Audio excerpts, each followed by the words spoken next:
Kamusta mga kaibigan? Ngayon ay pas muna tayo sa horror. Doon muna tayo ng mga video tungkol sa kaalaman. Pero bago ang lahat, subscribe muna kayo kay Mr. Pantas. Maganda mga video nito. Very recommended.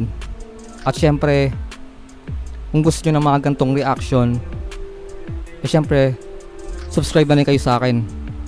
Diba mga kaibigan? Okay, huwag na natin patagalin ito. Tara na. Kapag tinignan natin ang katubigan, ay para lamang itong iisang karagatan o parang mayroong iisang tubig lamang.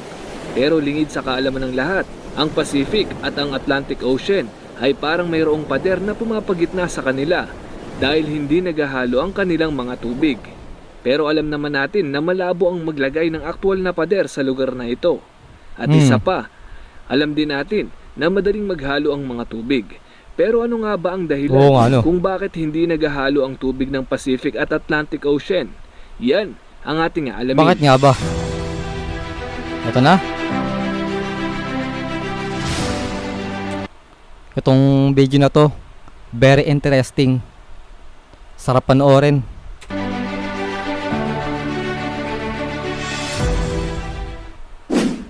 Bago tayo magpatuloy ay siya. Ang galing yun, oh. Ang galing, oh. Ang lupit. Yung isa parang ilog. Tapos yung isa naman para talagang karagatan.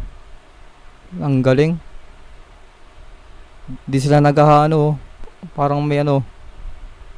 Di sila naghahalo. Maalaman natin. Bago tayo magpatuloy ay shoutout muna tayo kay Jenny Armas. Sabi niya sa kanyang comment, "Hi Mr. Pantas, I'm Jen, not your active fan. But when I find time, lagi kitang pinapanood kasi ang ganda ng mga content mo." Forward na natin to, forward. Man tungkol sa ating kipo and make. Actually mga kapantas, matagal ko na itong gustong itapik. Nasa listahan ko na ito dati pa. Yun nga lang nakalimutan ko. Salamat naman sa nagpaalala. Shoutout din sa mga silent subscribers natin dyan. Alam ko maraming nanonood sa atin pero hindi nagko-comment. Maraming salamat po. Babalik tayo. Una sa lahat ay dapat nyo munang malaman na ang karagatan ay iisa lang. Pero hinati-hati ito ng mga tao sa 5 bahagi upang magkaroon ng tamang pagkakakilanlan. Unahin natin ang Pacific Ocean na nasa bahaging ito. Pacific Ito Ocean. naman ang Atlantic Ocean, Indian Ocean, Arctic at ang huli ay ang Southern Ocean. Ang 5 iyan ay kapag pinagsama-sama ay iisang dagat lamang sa ating planeta. Ang isang buong karagatan na ito ay bumubuo sa 71% ng Earth at ang kalupaan naman ay 29% lamang. Ano? Yung ating karagatan. Ano ulit? Teka lang. 71%.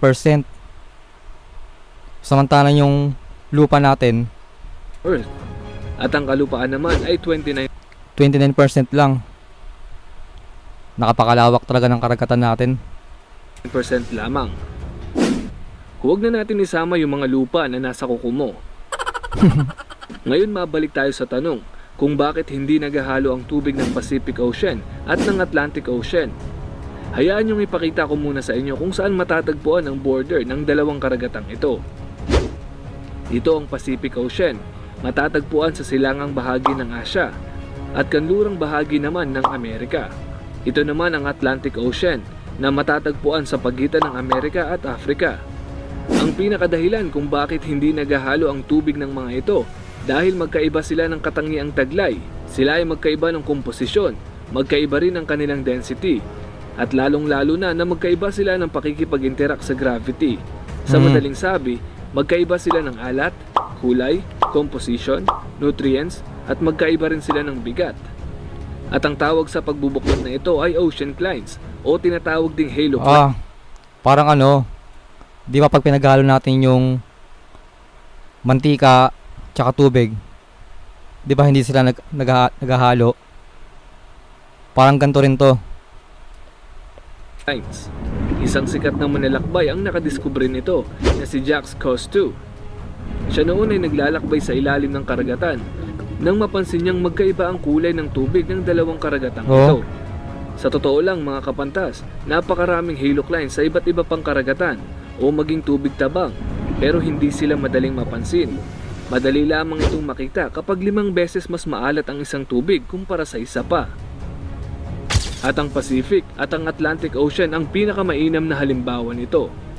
Ang tubig ng Atlantic Ocean ay higit na mas maalat kumpara sa tubig ng Pacific Ocean. Pwede mo itong itry sa bahay. Maglagay ka lang ng tubig alat sa isang baso at saka mo lagyan ng tubig mula sa gripo. Kung wala namang tubig alat ay maaari ring gumamit ng mantika. O diba? Sabi ko sa inyo mantika, tsaka tubig. Pag pinaghalo, pag pinagsama pala, hindi sila maghahalo. Ayun nakikita nyo. Siguradong lulutang ang mantika. Nasa taas yung mantika. Tapos tubig naman sa ilalim. Ang galing. Dahil mas magaan ito kumpara sa tubig. Ganito rin ang nangyayari sa ating mga karagatan. Well, kung nagtataka kayo kung bakit hindi napupunta sa pinakailalim ang mabigat na tubig at ang magaan naman sa ibabaw, ito ang itsura ng mga tubig na ito sa ilalim. Hindi tuluyang bumababa sa pinakailalim ang tubig mula sa Atlantic dahil hindi naman sobrang magkalayo ang kanilang bigat. Hindi gaya ng mantika na talaga namang higit na mas magaan kumpara sa tubig. Kaya ang mga mantika ay laging nasa itaas. Grabe no, kung sino pa yung oily, siya pa yung mapagmataas. Isa pang dahilan kung bakit hindi sila naghahalo ay dahil sa pag-ikot ng ating mundo. Nagbibigay ito ng magkaibang current sa magkabilang karagatan. Kung baga, nagsasalubong ang kanilang alon. Gaya rin ng sinabi ko kanina, magkaiba ang kanilang komposisyon. Sila ay kumakapit sa isa't isa upang hindi maghalo sa magkabilang tubig. Natuklasan din ng makabagong pag-aaral na ito na hindi komportable ang mga isda mula sa Pacific Ocean kapag sila ay napapadpad sa Atlantic o vice versa. Ano mangyayari pag sila napunta dito sa kabilang dagat? Kung baga, para itong literal na pangingibang bansa ng mga isda sa karagatan. May border. Kaya mas minabuti nilang bumalik sa kanilang lugar dahil hindi sila sanay sa tubig ng kabilang karagatan. May iilang isda kasi na ayaw sa mas maalat na dagat at ang iba naman ay ayaw sa mas matabang. Ibig sabihin, babalik at babalik sila sa kanilang minamahal na lugar. Sana all binabalikan. Sana all. Pero akala nyo ba Pacific at Atlantic Ocean lang ang hindi naghahalo? Napakarami pang mga dagat at mga ilog ang hindi naghahalo ang tubig. May tinatawag din tayong thermoclines. Mula sa salitang thermo, ibig sabihin ay temperatura. Hindi naghahalo ang kanilang mga tubig dahil sa init at lamig na taglay ng mga tubig na ito. Gaya na lang ng mga tubig na nagmumula sa North Pole at South Pole ng ating planeta na unti-unting humahalo sa kalapit nitong mga karagatan. At mayroon ding tinatawag na chemoclines mula sa salitang chemo o chemical na taglay ng magkabilang dagat. Ito ang pinaka nakakamangha sa lahat dahil ang isang dagat ay nahahaluan ng tubig tabang mula sa ilog o kaya na may tubig na galing sa mga kabundukan. Nangunguna sa listahan ang North at Baltic Seas. Ang dalawang dagat na ito ay matatagpuan sa Skagen. Ang mga tubig dito ay naghahalo dahil alam nyo na siguro, base pa lamang sa pagtingin sa kuhang ito. Ikalawang Mediterranean Sea at ang Atlantic Ocean. Magkaiba ang kanilang chemical compound, kaya hindi sila naghahalo. Ikatlo ang Caribbean Sea at ang Atlantic Ocean. Ang tubig ng Caribbean ay turquoise at ang Atlantic Ocean. Ibig sabihin, hindi lang pala Pacific tsaka Atlantic ang hindi naghahalo. Marami pa. Ang lupit ano? Bagong kaalaman. Siya naman ay dark blue. Bukod sa mga ito ay napakarami pang iba, gaya na lamang ng mga ilog na ito.